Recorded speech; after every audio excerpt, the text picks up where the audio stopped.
Hi, and welcome to Gender Nebulous Series 2, Episode 12. And today I have a very special guest, Skye Morden. Hi, Skye, how are you? Hi there, Vicky. I'm very well, thank you very much. It's really nice to have you on. I know we keep bumping into each other at various events over the past few years. And I keep thinking, I need to get Skye on the podcast. And now here you are. Well, thank you very much for the invite. It's an absolute pleasure to be here with you. It's brilliant. So let's start with your involvement with our favourite organisation, Trans in the City. So you are a director there. Do you want to just explain what it is you do with Trans in the City? Because I know you've been there quite a while now, and yeah, Yeah. just explain what your role is. Well, as you know, Trans in the City is an organisation founded by trans and non-binary people to to educate about trans people, to demonstrate and to celebrate us. And it's a collaboration between us and about 300 of our global corporate partners in order to achieve those goals. And I'm a police officer, and I reached out to Trans in the City some years ago and sort of introduced myself and said, look, I know that I'm not in the business world, I'm not in the corporate world, um, but I'm in the police, and I would very much like to support your goals and your aims. And after a period of time and doing some work with them, that actually they invited me on board to come and work with them. And at the moment, I'm now heading up the emergency services and armed forces sort of area of trans in the city, because there are many trans, non-binary, and gender non-conforming people in the UK's emergency services and outside. And also, there are a surprisingly large amount of trans, non-binary serving personnel within the armed forces, and that's across all three of the services. So it kind of became a natural thing, really, for us to reach out and try to engage to find out good working practice, what works, what doesn't work within those organizations.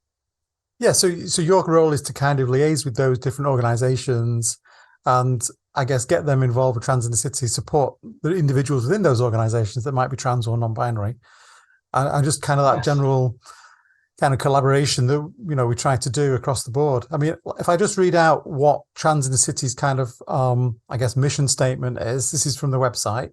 So it's Trans in the City is an open collaboration between global organizations, corporates and companies raising awareness to help further the inclusion of transgender, non-binary and gender diversity in business. And I guess that also applies to, what you just mentioned around, police. I guess that covers things like fire service, ambulance service, military things.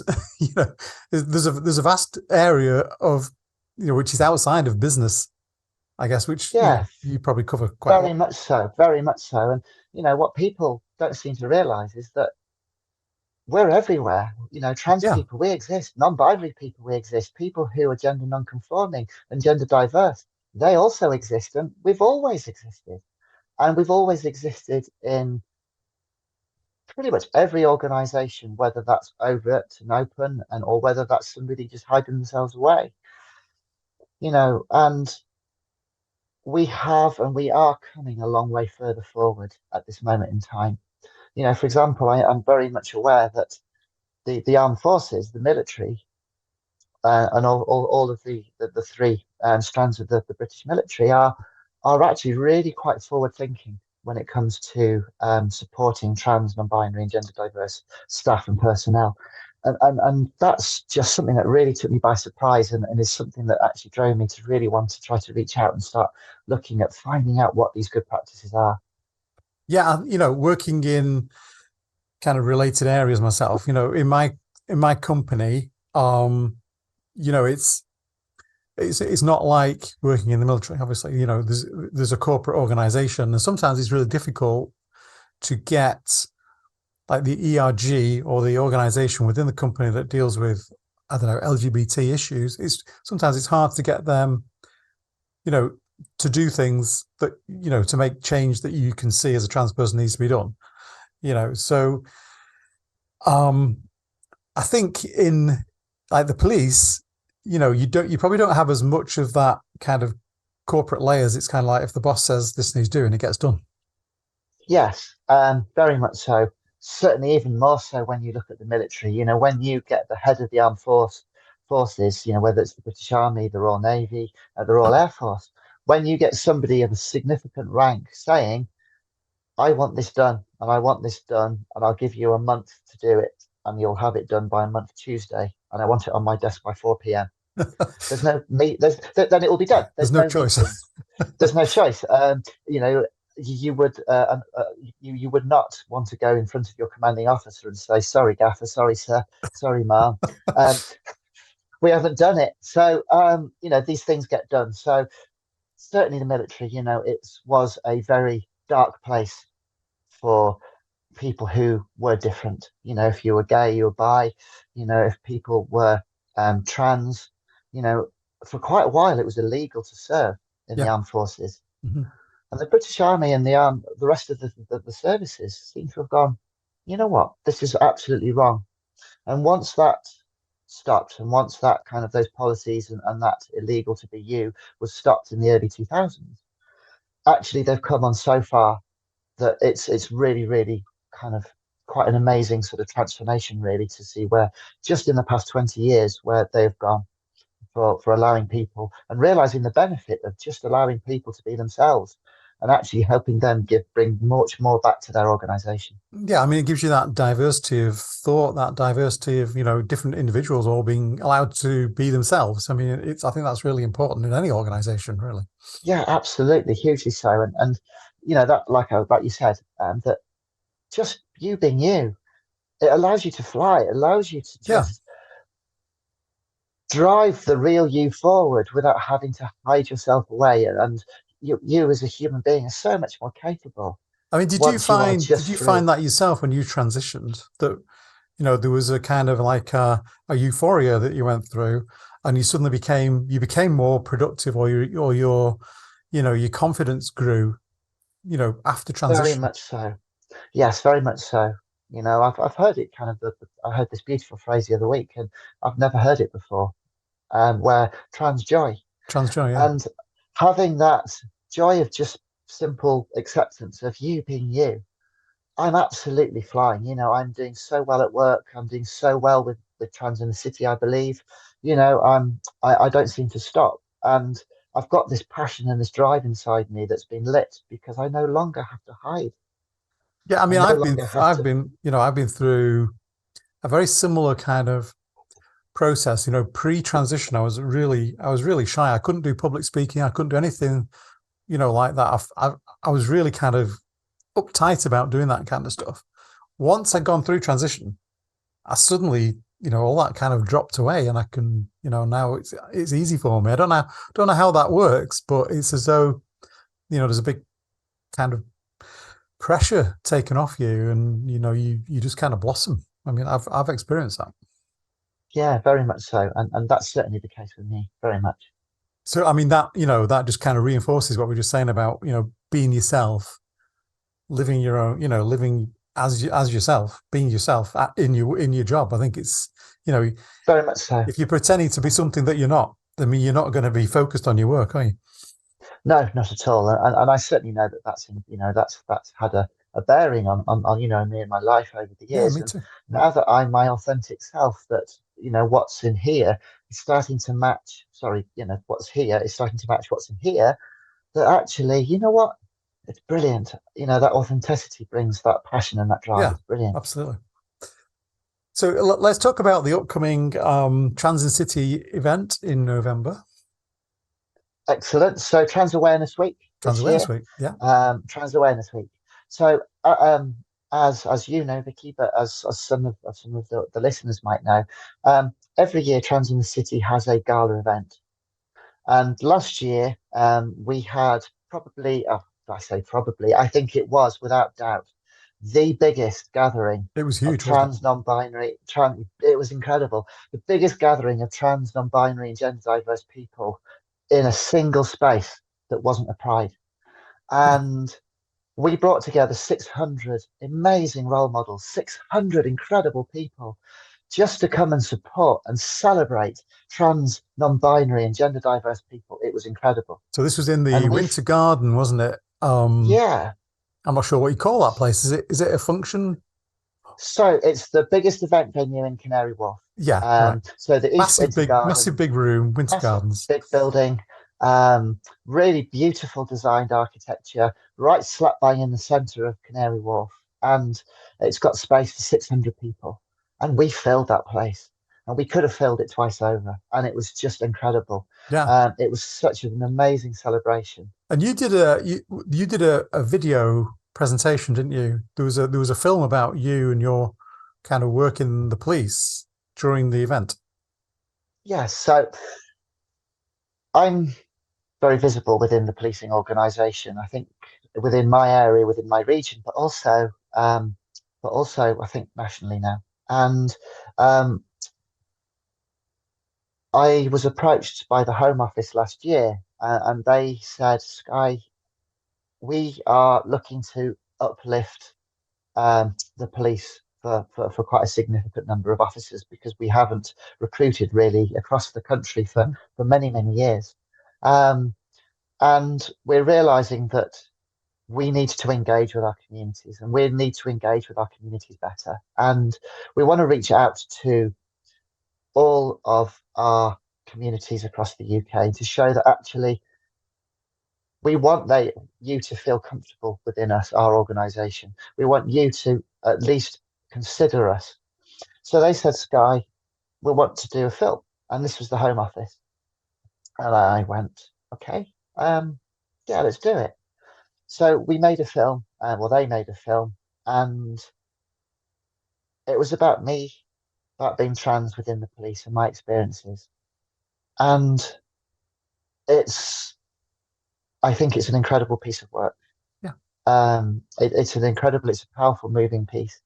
And I got permission from the Home Office to have that video and have that film presented at the Transgender City Gala.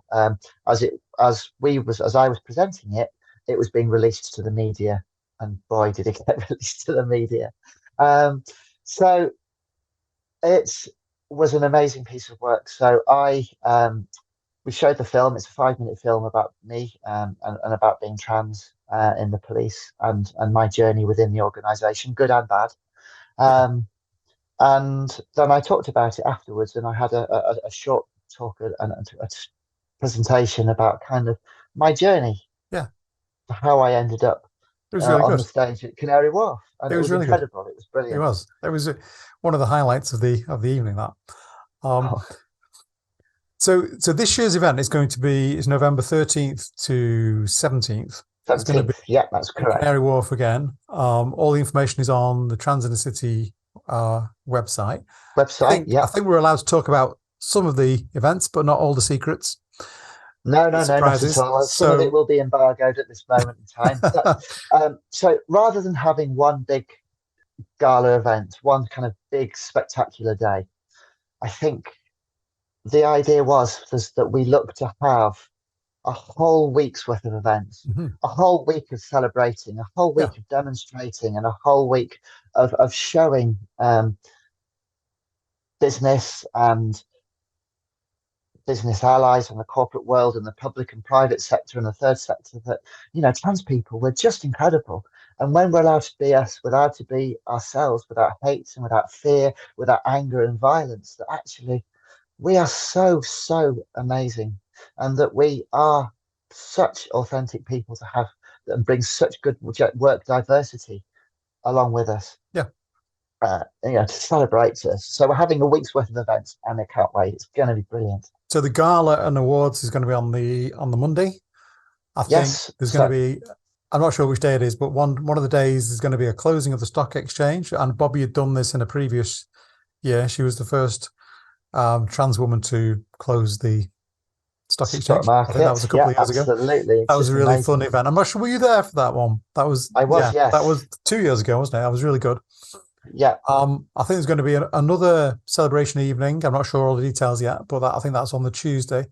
And then there's this Student Ambassadors Conference, which is a new thing Transgender City is getting involved with now, with bringing in, student aged people to kind of, bring them through into their careers, as allies, trans individuals themselves, non-binary people.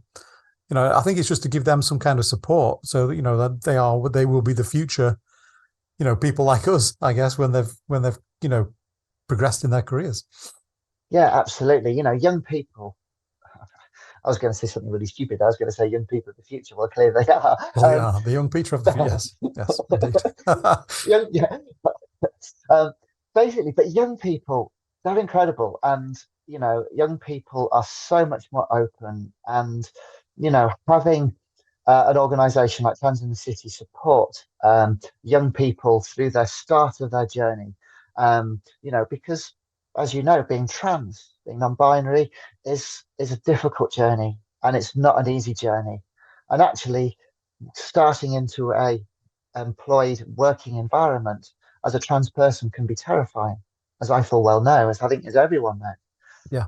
And actually having support and having an organisation like Trans in the City to support these wonderful student ambassadors to actually start their careers, I think is such a wonderful thing to be able to be involved in. Can you imagine at that age, had you had that kind of support, when you was just starting out in the police? I mean, can you imagine if you've had that, how much easier it would have made things for you? Yeah, life would have been so much easier and so much, or maybe not any easier, but I would have just felt knowing supported. that you've got that support in Yeah. the background, and Yeah. somebody can go and talk to you about it, and they can, Yeah. give you assistance if in your career. I mean, I think it's a brilliant idea.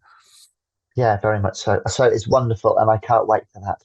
Yeah, I think that's going to be the highlight this time round, because it's a new thing, Yeah. and it's so kind of important, I think, to get the students involved with a conference like that. Really good. Yeah, very much so.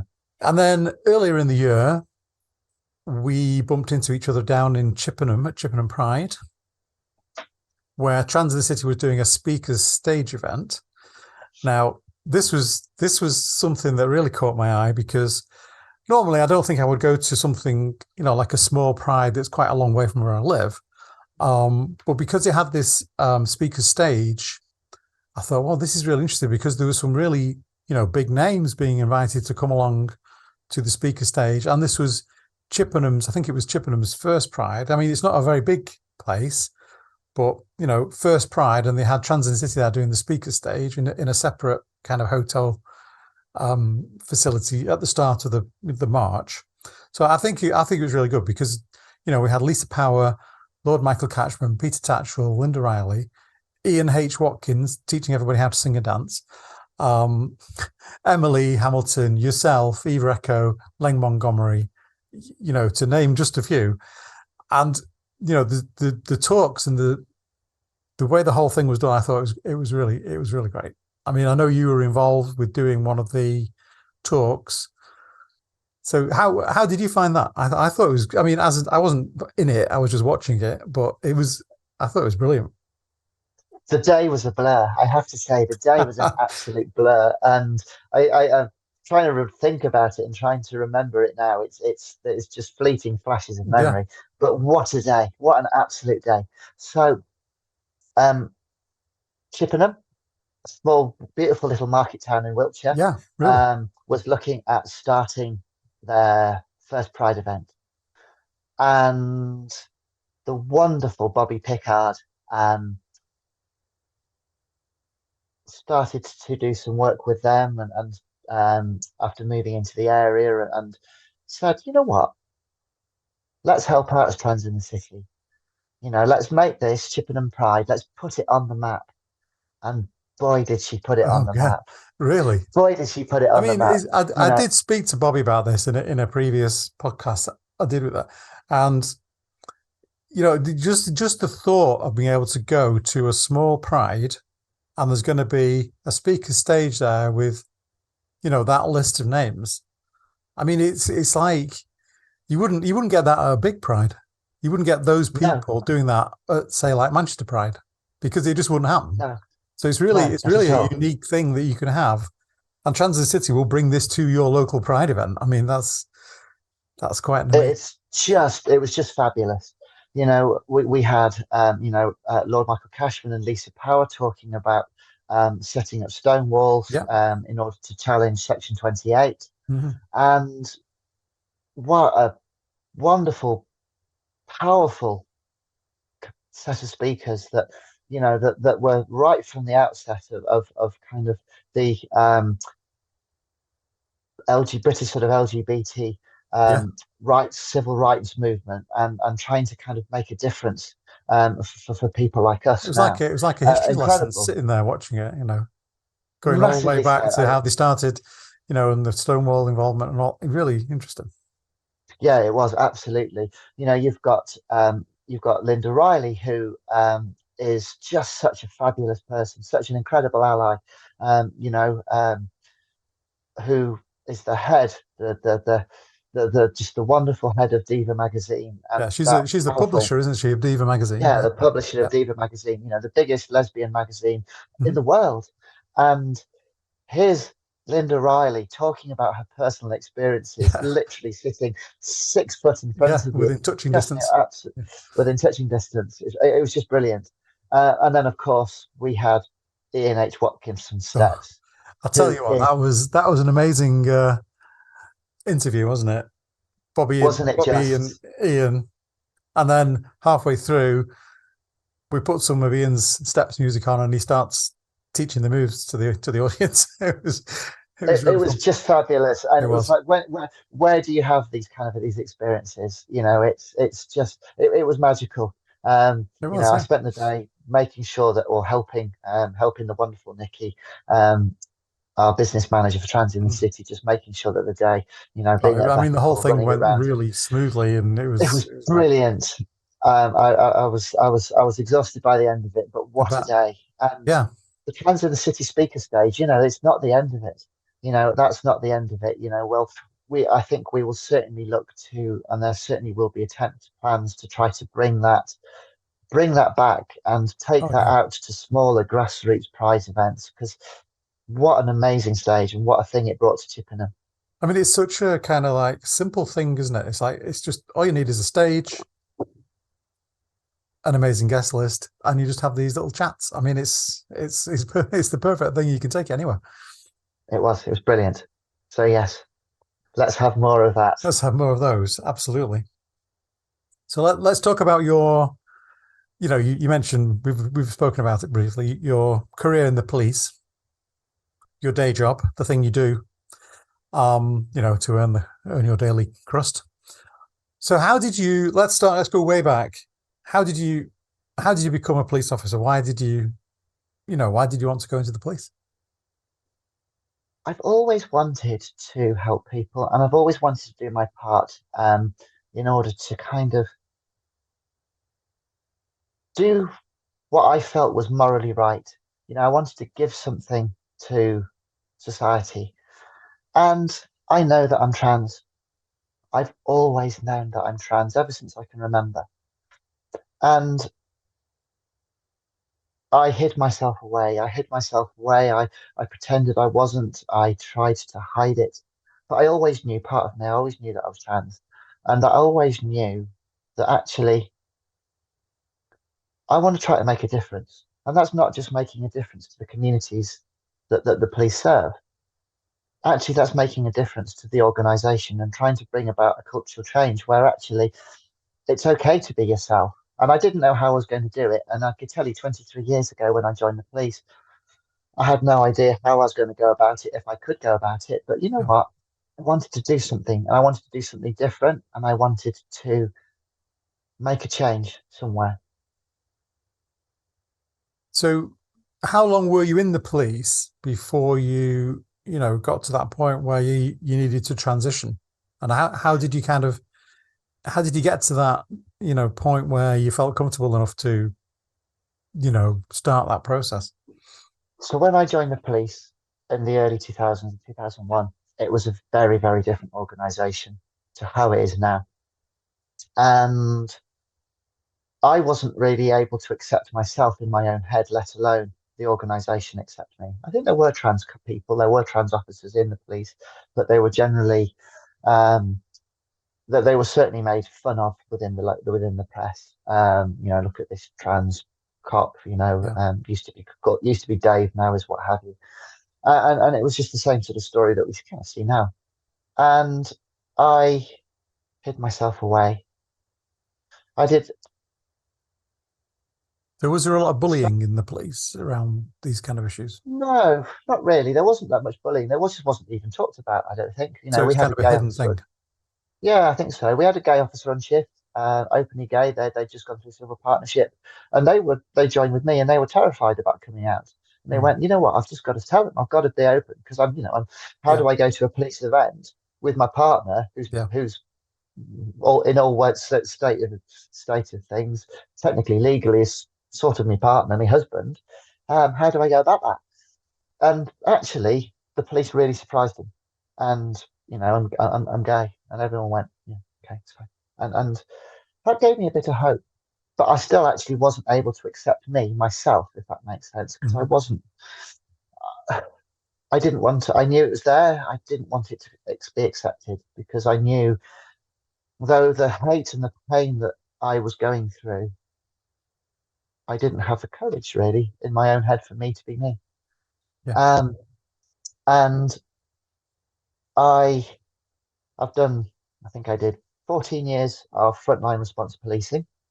Um, I, because I was really struggling, and internally, everyone said, "Oh, Maud's fine, Maud's ace, Maud's really funny." One of the stand-up people, one of the stand-up sort of people on shift. What people don't get now, or what they just went, "No, really." When actually, I was really struggling with my mental health because I was really struggling with hiding the real me. That every time you walk past a shop front, every time you walk past a window, a mirror, and you see not you in your face, every time you get out of bed and you're wearing the wrong skin and you're wearing the wrong suit, it just it just breaks you over time. And so I'd kind of hidden away, hiding my mental health problems and my struggles. And I became part of a mental health project within the police, part of what's called street triage, where the police would be working with ambulance service and mental health professionals. And the whole idea was that we would try to, if an ambulance crew, a paramedic crew, or a response crew went to a person in crisis, actually they've now got a reason, now got a service that is a 24-hour blue light service that can come and take over and actually give that person an Mm. appropriate outcome when it comes to mental health care. Ambulance service, all they could do is take somebody to A&E. Well, that's not always appropriate. The police have got no powers in an address apart from to call for a mental health assessment. Yeah. But if somebody's in public, Hmm. all they can do is take them to a place of safety. And that's also not appropriate all the time. So I helped set up this project and it was really, really good. And I was really enjoying it. The team was brilliant. We were making a huge amount of difference, but inside I was just being eaten away and it was getting worse and worse and worse. And it was around this time where I'd split up with a partner. And because I historically in 2008 was one of the first non-firearms cops to be trained in the use of the taser conducted energy device. And when I joined the Street Triage project, we were asked by our superintendent to do projects. Can we do a project? And at that point, there was a whole media um, furore and the whole media kind of uproar about police and our use of taser. And they were talking about people being tasered. And actually, when the media talk about somebody being tasered, actually, there's a whole kind of different things that technically means because it's a recordable use of taser. If I simply walk up into a room, someone's got a knife, I get the taser out of the holster and I go, look, you need to put the knife down. This is a taser. Yeah. And they put the knife down. But So because it I'd drawn it from the doesn't mean you've holster, used the taser. It's just, yeah. no, it's so the statistics that were there then in 2008 when I trained are still exactly the same now in 2023. That actually we only shoot somebody, pull the trigger with taser once every 10 uses. So 90% of all taser use is just communication.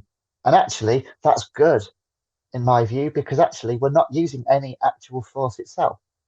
So it's safer for people, it's safer for communities, it's safer for the officer when dealing with conflict. I mean, just the So thought of being tasered is probably enough to make someone comply with what they need to do. potentially, and it can only be used when there's violence and threats of violence. Yeah. Okay, that's when it should only be used. Yeah. Taser itself is only 2 AA batteries. It's only a low level, tiny, tiny, tiny 0.013 of an amp. It's just a very well designed tens machine, if that makes sense. You know, something that you strap on if you're going to lose a bit of weight and it makes your muscles twitch. And that's all it does. It makes the muscles twitch, probably quite painfully. Well, very painfully, because I know it does. But, you know, it just makes the muscles twitch. But it's quite a low level use of force. But I decided in 2013 that I wanted to address some of this media stuff because it was painting the police more badly than actually the reality was, because, you know, people are being tasered. Well, actually, out of nine out of every 10 of those people actually have only had somebody go, "You need to calm down, my friend." So I thought I'll make a film, and because I'm me and I've got a big mouth, I got permission for the police to make a film. I wrote it, and then they went, "Oh, this is too big. This is too huge. We can't do this. You've only got funding for like 2 hours of filming. We just want you to knock up this quick. This is a taser." And I went, "Well, no, that's not what the community needs. Communities need to see what actually taser is." So I shanghaied my mate, who we basically messed around and made crap fake JVC kind of films on in our spare time, and silly films together. Said, "Look, I want to do this," and he went, "Okay." And he understands what I do for a living, and he said, "But ultimately, it's got to be completely independent. It's got to be completely unbiased." And I went, "That's perfectly fine. That's exactly what I want. I want this to be open to scrutiny, to the public." So I made this film, Taser Taser, with my friend Simon. We watched lots of videos about how to make documentaries and how to make a film. And we just got really cheeky. We went off, and all of a sudden we've made it. And we made a national product that's now gone international, Taser Taser. It's on YouTube. I think we're just about to hit 30,000 views on it, which is so brilliant. It's on YouTube still. We can go and watch that if we want. Yeah. You can Taser Taser. Taser And then Taser. I was Taser Taser, and then I was able to facilitate a sequel, a second film, to help a young filmmaker with his final year project at university, and to do kind of a sequel. So that's about people's perceptions of Taser, to engage with Amnesty International, to engage with community groups about their thoughts about what Taser was and us. Yeah. So I've made this Taser sort of film project, and I was really struggling. And once those films went out and I split it with my partner, I wasn't in a good place. And, you know, I was contemplating ending everything. And I got to the point where I thought, I need to be me. My then superintendent said, "Right, why don't you apply for this job as a taser trainer? Because it's something different. It's away from the stress of having to deal with cardiac arrests, people self-harming quite badly, pretty much every day. Because that's what actually they thought I was having a problem with, you know, that I was stressing about work. And I wasn't. I was actually stressing about everything that was going on in here. Yeah, your and identity. the dysphoria and my identity. Yeah. So I thought that I do need a change, because it was getting stressful, having to deal with the lack of services and the lack of ability. I mean, mental health services are incredible, but they don't have the funding that they need to be able to give people support that actually they should be able to be given. Yeah. So every exercise, every day was an exercise in critical logical thinking, trying to navigate your way around what you knew it was going to be. We can't help you. So I thought, I'm going to apply for this role. Now, practical training, where I've gone for, is a kind of a bastion, really, of definite white male heteronormative people. I can imagine. Historically, bald white men with big muscles and who have been ex-military, ex-riot cops. And so there's this kind of sort of, public order training. It's the last bastion of white males, and I ended up I there, always and I'm think like, of like the tactical aid group within police forces. That's the vision I get when you talk about tasers. yeah, very, very much so. And I got there, and actually everyone was simply lovely, and I was with a new partner by then, and she was just incredible for me. So she was learning to be a counsellor. She's doing a master's in counselling and psychotherapy, in person centered therapy, and wasn't counselling me, but she went, "You're trans," and I went, uh, "But," and I wanted, but inside, I wanted to scream, "Yes, I am," but I didn't have the courage to do so. She went, "Just you are trans. Just be you." Anyway, she pushed me, and I came out to my friends and my family. And it was really, really good because they were really, really positive in the main. My dad less so, but my mum very positive. In fact, my mum just went, "Yeah, I know." First words out of her mouth, "I know, I knew." Um, and anyway, so I went to BICON. I went to the annual bisexual conference up at Lancaster University some years ago. I went to BICON, and it was the first time I'd gone as me. My partner, she just packed me off as me, literally shaking like a leaf out the door. Off I went to BICON, and I didn't die. I was me for the first time in my life, and you know what that's like. I do The indeed. yes, feeling of joy was incredible. And I came home after the 3 days, and it was just astonishing. And I was buzzing, and I just went and told all of my friends, all of my other, outer friends group. And Yeah. my friend who lived around the corner just went, "That's brilliant. You've just gone from marathon to Snickers.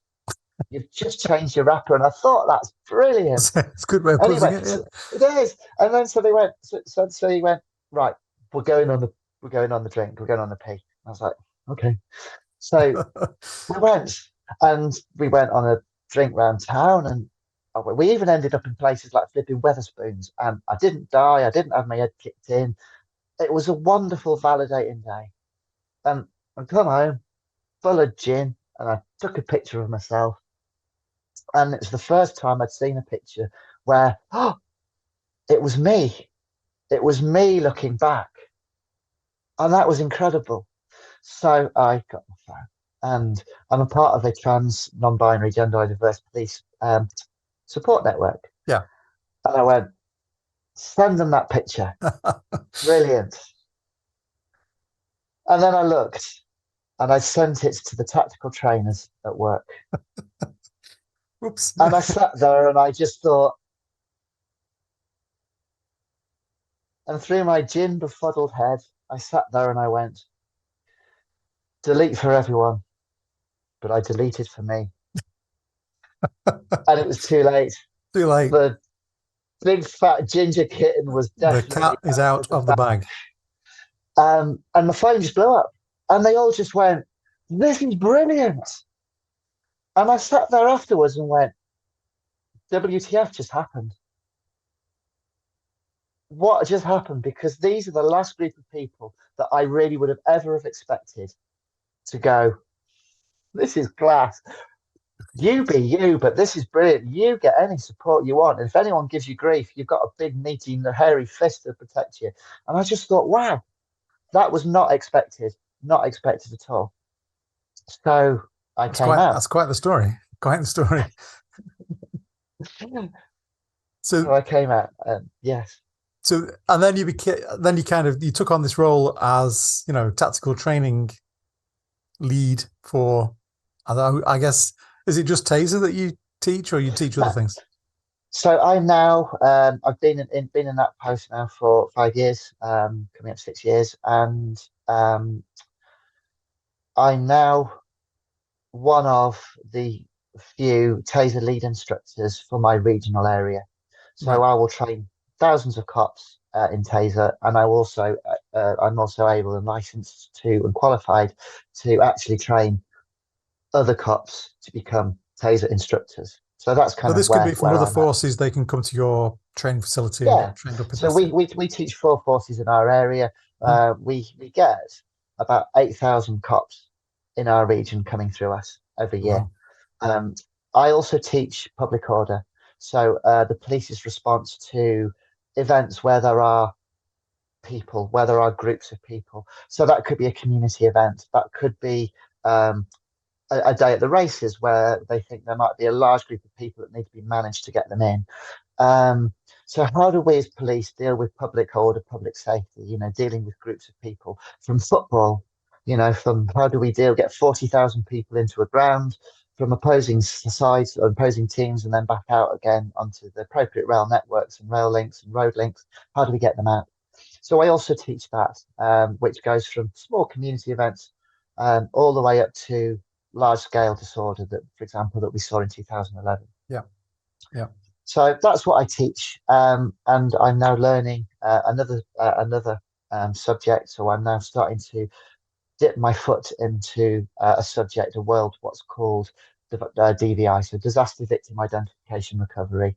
So police in a large mass casualty incident are the primary service that has to go out and recover the casualties and the fragments of casualties. So if there's a massive car crash, motorway crash, plane crash, so the police are the lead organisation to do that. So how do we go and repatriate, identify the people, the casualties, and repatriate them back to the families once the investigation and the evidence and the identification has taken place?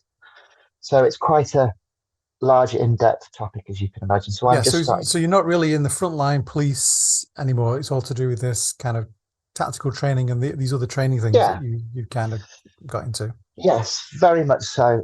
I have until recently been operationally competent, so I always go out. So football is my bag. Football is something I've always enjoyed policing. So I have always gone out and started and policed football until recently because of the absolute avalanche of abuse that I get now. So, and that started to affect me quite mentally and physically. So now I mainly will, and I still, I'm still deployable, and I will go out every so often, but I will pick and choose where I go rather than just stick my hand up and go to whatever. But you mentioned you have 8,000 officers coming through this training each year. So I mean that in itself gives, it's a huge opportunity to kind of educate those individuals, not only in what they're doing, what the reason they're there, but they're seeing you as a trans person. They may never have come across a trans person before. So the representation that you're providing there is really, there's a huge opportunity there, isn't there, to influence those people coming through. Absolutely. I'm really loud, and I'm really doing my best to bring about a cultural change. Like I said, that this is actually what I'd love to have done when I first joined the organisation. And the simple fact that we get 8,000 cops a year coming, and if they want to be trained in taser or public order, they have to meet me and they have to deal with me, and they will see that actually trans people, we are just them. We are part of the world. We exist, and we do. Look there's at us. nothing We're that here people right can now. do. We're existing. We're here, and it's really important for me to be visible within the organisation to bring about that cultural change. That, and I don't mean what I'm going to say next in a really egotistical way, because I think I don't want it to come across like this, but I know that within my area, I know that I am changing the world in a way, because the amount of people that come through that see me, and you see them at first, they're like, you can see that their eyebrows are raising, like, what is this in front of me? You can see the cogs and going. then the cogs going, and then by the end of the course, by the end of however long that they've been with me, and some people, sometimes they're with me for quite a long period of time, for longer courses, that actually they're like, wow, you've really opened my eyes. You've really opened my mind, Skye. And I know this because I get regular emails now from cops going, I hope you don't mind me saying you this, but you've really allowed me to be me. Well, that's cool. That's amazing. We've had cops saying that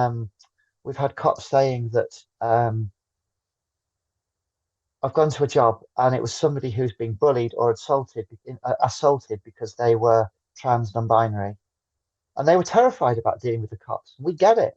We're terrified about dealing with the cops, but I told them about you, Skye, and I hope you don't mind. I told them about you, and they told me and they opened up. And you know what? I think that's a really important thing that actually, just for a small little part, I know that I am opening cops' eyes Yeah, well, in a world to a it's world. breaking down those barriers, isn't As, it? yeah, yeah, very much so. So, you know, Very much so. you're there as a trans woman doing this training. I mean, these police officers, probably young and old, are coming through. Probably, I'm sure the younger ones are a lot easier than the older ones, but you know, they're all coming through doing the course, and then, you know, they're going to, you know, back to their normal jobs, and they're going to remember the fact that they've met a trans person, and they probably have a much better understanding of, you know, what it's all about and how it, you know, in their day-to-day job, how it's supposed to be, Yeah, you know, dealt with. yeah, absolutely. It's really important that I am visible. And I know last year that I really was making this difference because I went to a football and out to one of our regional partners' football matches as mutual aid. And as I was going to the football briefing, all of these grumpy, grizzled, haggard cops who have had basically life and joy beaten out of them, they all came up to me and they gave me a hug or a high five or a fist bump. And I was literally swamped by cops, just, how you getting on, Skye? How you doing? And you know Oh, what? that's I thought, this is amazing making a change. because absolutely, and just the simple fact that I'm visible and that they're seeing the abuse that I get, Yeah, and they're seeing and they're standing with me. That actually they're now realizing what it's like to be truly trans, what's it like to be yeah, non-binary, what yeah. it's like to be just different within 2023. And hopefully it's helping them in their jobs. I mean, that's the important thing to get it right. Yeah, Because, you know, the yeah, very police much do so. come under a lot of you know, negativity, you know, when it comes to police searches and, you know, attending pride events. There is a lot of negativity around some of those issues. Yeah, very much so. I mean, let's Very just much talk so. about And the police search topic. You know, I know the police, especially trans police, you know, have come under a lot of criticism in the press around, you know, should trans women be doing this, etc., that kind of nonsense. So I mean, can you just explain what are the different levels of police searching? You know, some of the kind of so the whole kind issues of world, that's they're spoken about.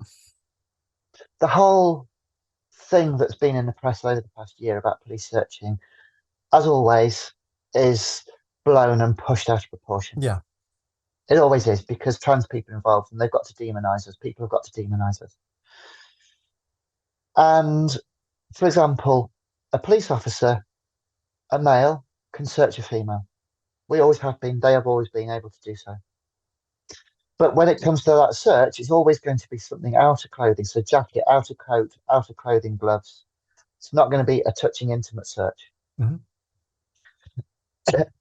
Any kind of touch that will be, kind of a physical touch will never be any intimate areas and will generally just be a light pat down. And the policy that's been signed off and we're hoping to be pushed through that all the chiefs agreed to last year, which is what drew all the attention from the Yeah, press, will be that actually when somebody is living and presenting full time as their authentic self, they can search in as that gender. yeah, mm-hmm. If somebody says, I'm not being searched by you, well, that always happens. You might have had a For fight with whatever somebody reason. for whatever reason. You might have had a fight with somebody. You might have tried to lock them up and tried to put cuffs on them, and they might have resisted. And you might have tried Yeah, to, you've had an issue. They may not like you, and then it comes to that search. They're like, "Don't you search me, mate." That happens all the time. yeah, right. You'd be like, "Okay." So They over there will another search. officer Someone comes in else and will does it. come. Yeah, Yeah, yeah, and it's exactly the same as, am I going to be searched by an officer who's Indian or Sikh or black? People will say, I'm not being searched by that person. Well, we're not going to have, generally, most of the time, we're not going to end up having yeah. You're not going another to get into a further conflict use of over that issue. force You're just going to, over that. yeah, And it's exactly the same with trans searching. That yeah, actually, if somebody says, I'm not being searched by you, all right, fair enough. That's fine. You're not going to be searched by me. yeah, Simple as that. And when it comes to intimate searches, people say, like, we're going to be doing intimate searches and in cavity searches. Never exists. It doesn't exist. Police have never done an intimate search. So anything like that would Strip have to be search, done by a medical professional in a medical setting, if at all, and and if generally needed. it won't be. It won't even be done in a. Yeah. The only agreed procedure would be by a medical professional, but actually it wouldn't happen.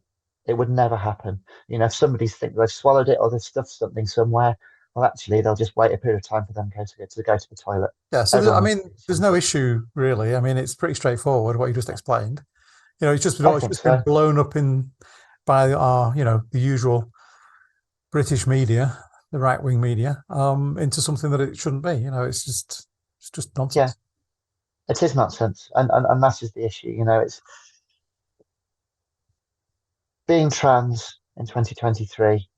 Everything is blown out of proportion, but then that's because there's a lot of very powerful people, a lot of people with a lot of money who are at the moment targeting us hugely. Yeah, I mean, we see the same kind of criticism for trans people who work in the ambulance service.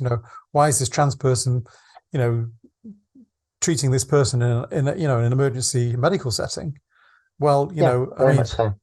yeah, I mean, it's the same thing. It doesn't matter if the trans are there to help you. It's Yeah, exactly. Um, so it's a controversial topic, but as like everything, it's generally inflated yeah, above all else. yeah. And then what about the issue of online abuse? You mentioned before that you have suffered a lot of abuse, and I think you've also had counter-terrorism, looking into some of the cases that involve yourself because of Yeah, the absolute the volume of hatred that you get. I mean, how do you deal with that? I don't know. They must be Is the simple horrendous. answer. Um, I know at times I drink too much. And to be brutally honest, I do at times. Um, Sometimes I will just run and run and run and run and run until I can't run anymore. Sometimes I'm really good with it.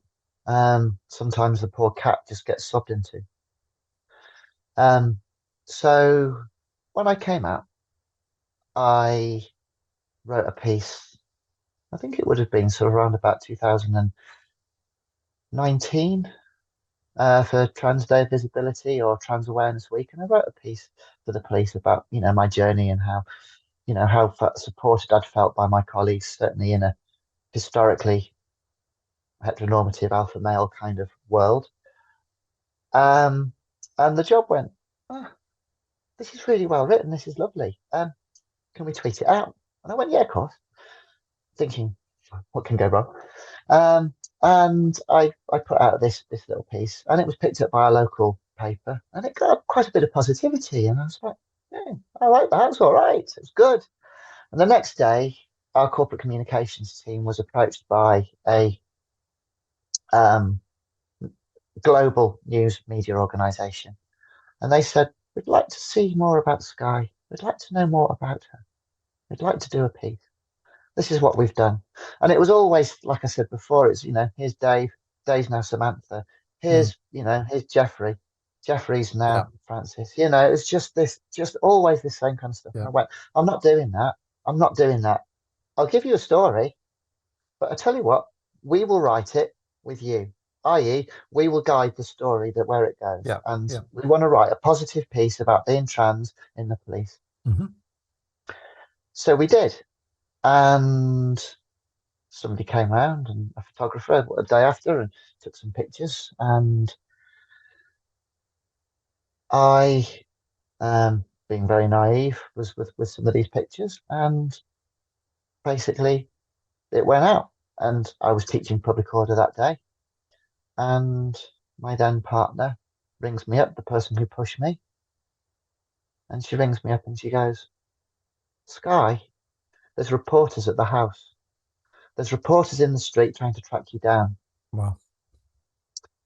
I get a phone call from my other neighbour who happens to be for a different policing organisation, rings me up and says, there's people in the street trying to track you down. They're being a bit cagey with ID. Oh, by the way, your truck driver neighbour is chasing them down the road now. And I'm like, oh, well, what's going on right at this moment in time? I'm causing a cross border incident. Right, okay. So I rang up, I put a log on and said, look, somebody needs to go to my home address. There's people pretending, maybe, like Yeah. reporters at my house. Me neighbours chasing me down the street. You might want to act on it So, quickly yeah, an incident happening. before this escalates. Managed to corral the neighbour and get him back inside. And I got a letter. There's a letter through the door saying, this is somebody from this news organisation. We want to speak to you on behalf of the Daily Mail, on behalf of this. We want to speak to you. And I'm like, well, that's not the way to go about it. If you want to go about it, you speak to my corporate cons. There's agreed things that if Yeah. the press Yeah. want to speak to police over. Anyway, I was terrified, as you can imagine. Mhm. I was terrified, and within those few short hours, that story had been picked up. Look at Skye, the taser cop, the trans taser cop. It was picked up by every single tabloid and every single broadsheet in the UK. Every single one of them pushed this story out. They tried to twist my words. They tried to make me Yeah. look So they portray like a you figure negatively, of no fun. doubt. Yeah, a figure of fun. But it'd been written quite well, so it was mostly a positive piece. And it went out, and it was just across the whole of the UK. Then it went across Europe. Then it went across the Far East and Asia. And all the while it was generating these comments. And I was just the world's most evil person if you read them. I'm a paedophile, I'm a fetishist, I'm a rapist, I'm a murderer, I'm a danger to women. This stuff just kept going and going and going and going. Within a few short hours, there was 256,000 comments about me that was recorded by the police. 256,000 comments just within a few short hours. Within 48 hours, there was 17,000 posts about me by the far right on closed far right forums and far right Wow. open forums. Mhm. 17,000 conversations about the trans taser public ordered cop. And it was just crackers. And it hasn't stopped since then. It hasn't stopped. But it's really important for me because we've got a long way to go in the police. I'm not blind to that. We've got a long way to go. Yeah, loads of my colleagues are brilliant, but I'm sure some of those people will be in that room going, what is this? Who is this? So I know that we've got a way to go. I know we have. And sometimes, goodness me, the police doesn't, as an organization, doesn't help itself. No. Sometimes you just think every single day, what Yeah. are we doing? We need to be better. But it's important for me to be visible. And even though this visibility comes at a massive personal cost, that actually, as well as being visible and breaking down barriers within policing and showing them that trans people, we're just simply human, that we're just normal people. But I'm also important, it's really important for me to be visible, to actually show that trans, non binary, gender diverse people, that you have a representation within the police. And actually, that you have people that hear you, that understand what it's like to be you and to understand what it's like to be trans, non-binary, gender diverse in this world of lies, of hate, of misinformation, of just vile commentary. So it's really important for me to be visible. And as it stands at this moment in time, I'm up to over 2 million hateful comments online aimed at me, just aimed at me at personally using my name. That's 2 million recordable comment aimed at me. And it's just vile. Yeah. You know, people uh, people who have been involved historically in the TV. I'm not going to say their names, but people who've been involved in the TV, I know who exactly sure you, so you know who I'm on about. Photoshop my face into some horrific images. Yeah. They're obsessed with me. They're obsessed. I seem to live in these people's heads rent free, and it's just bizarre. But it's important that I show trans, non-binary, and gender diverse people actually that they have somebody that hears them, that is trying their best to bring about that organizational change within an organization that is like a monolith, that is like a pillar, that is made of rock, that it's difficult for it to try to move forward. But you know what? It is. It's a different organization to where it was when I joined 23 years ago. And it'll be a different organization to where we were now in 23 years' time. the Pelian principles are really important to me. And Principle 7 of the Pelian principles is really important because that's really what drives me to be visible. To show trans, non-binary, and gender diverse people that actually they have that representation within the job. Because Pelian principle number 7 says that the police have to hold at all times the historic tradition that the police are the public and that the public are the police and that the police are the only members of the public who are paid full time to give attention to duties that are actually incumbent on all of us. And that kind of means that it's really important for us to be part of the communities that we serve. And that includes trans, non-binary, gender diverse people, Yeah. which is why I drive and strive to actually be visible and open. Even if sometimes I don't know how I cope with it. But Sometimes I really your visibility within the police, I mean, it's a real resource to other trans non-binary people because, if something happens to any of us, we know that, okay, Skye is a police officer. We can talk to you. You can give us advice. You're available yeah, as a resource to this whole community. I think yeah, it's very really much so. important to have that representation in the police. I know it's not perfect. I know that, there's problems with, police at Pride. There's a lot of criticism about that.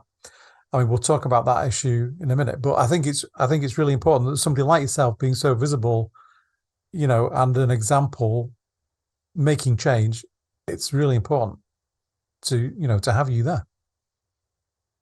Yeah, I believe so. And you've mentioned police at Pride, and that there are many who say we shouldn't be there, and I hear that.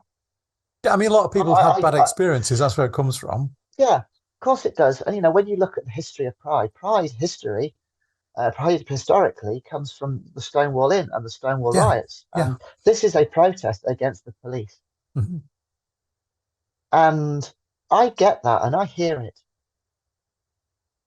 but I do think that we need to be open in this country to dialogue, and we need to be able to discuss things and talk things through.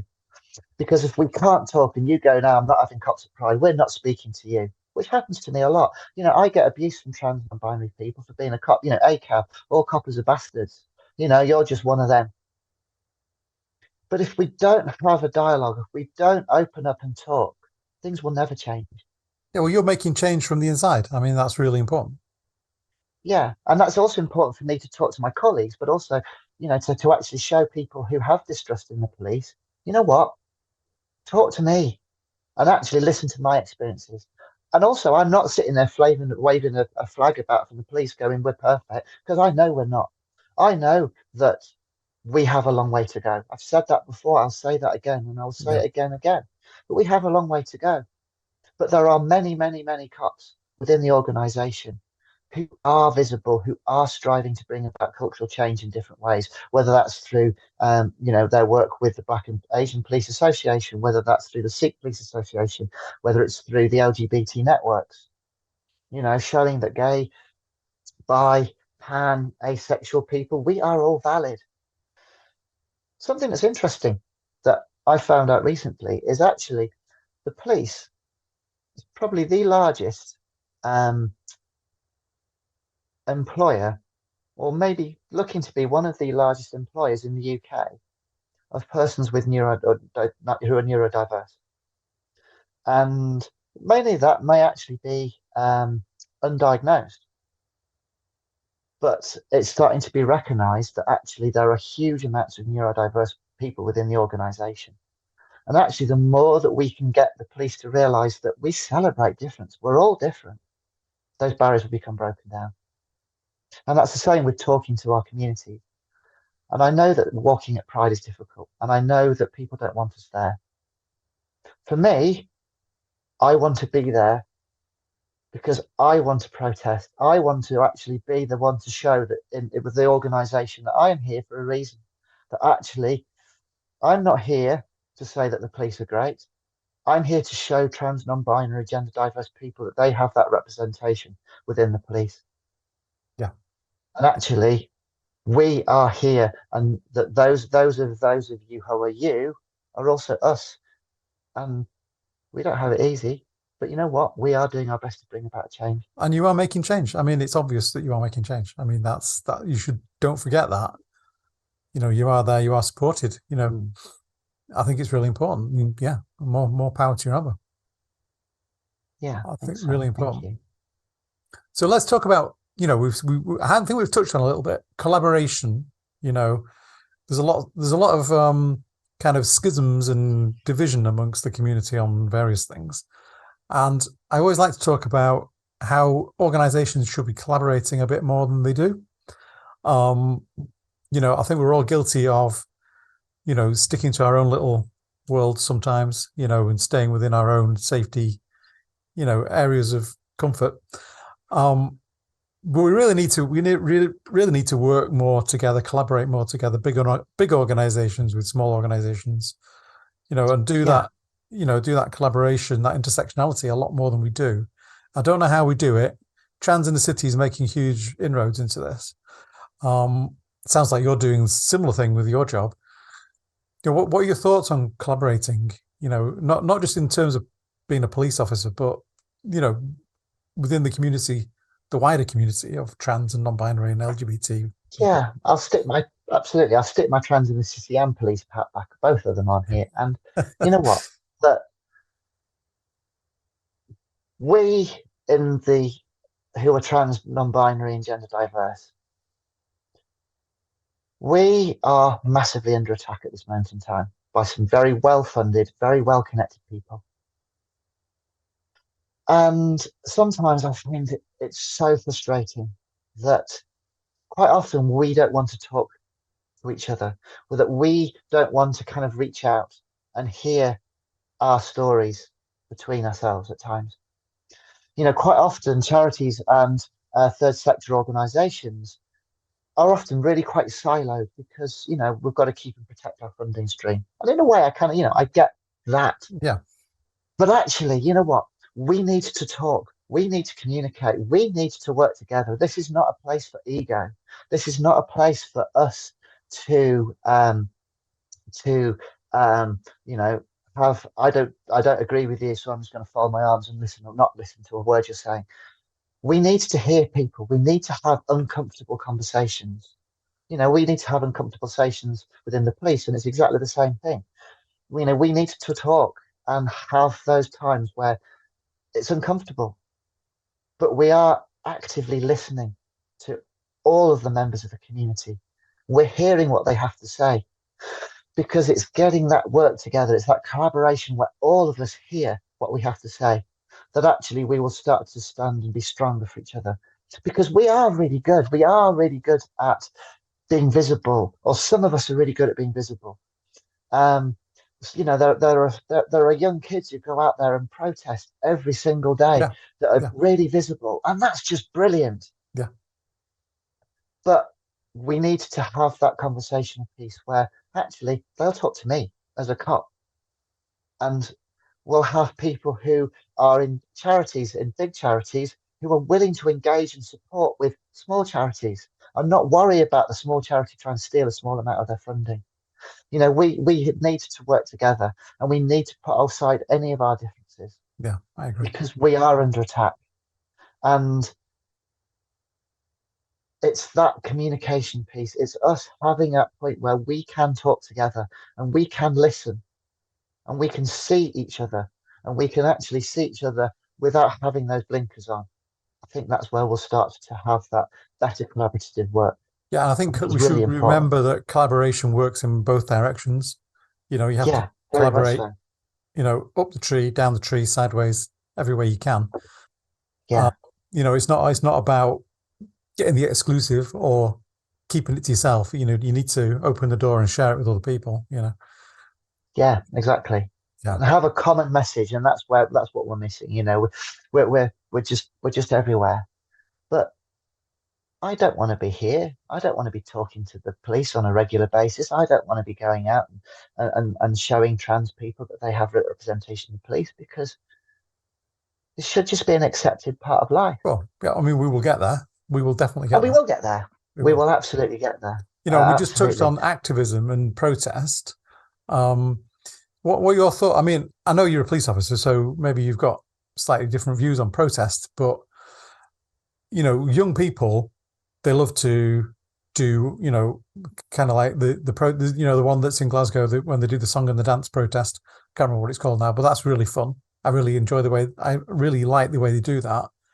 And then you look at people like Peter Tatchell, who's like a one man crusader who, goes to places, all over the world and puts himself in great danger.